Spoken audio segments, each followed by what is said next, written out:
Hello to everyone, welcome to my channel beauty tips. मक्खी की वजह से एक आदमी जहन्नम में चला गया।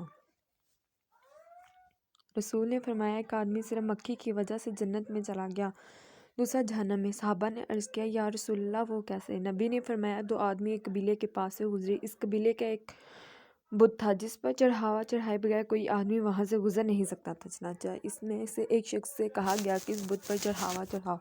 इसने कहा, मेरे पास कोई ऐसी चीज़ नहीं। कबीले के लोगों ने कहा, क्या तुम्हें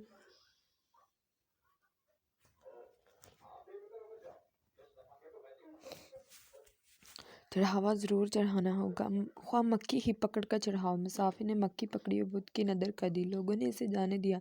चनाचा इस चढ़ावे की वजह से जहन्नम में चला गया। कबीले के लोगों ने दूसरे आदमी से कहा, तुम भी कोई चीज़ बुत के नदर करो। तो इसने कहा, मैं अल्लाह अज़्ज़ व जल के अलावा किसी दूसरे के नाम का चढ़ावा नहीं चढ़ाऊँगा। तो लोगों ने इसे कत्ल कर दिया और जन्नत में चला गया।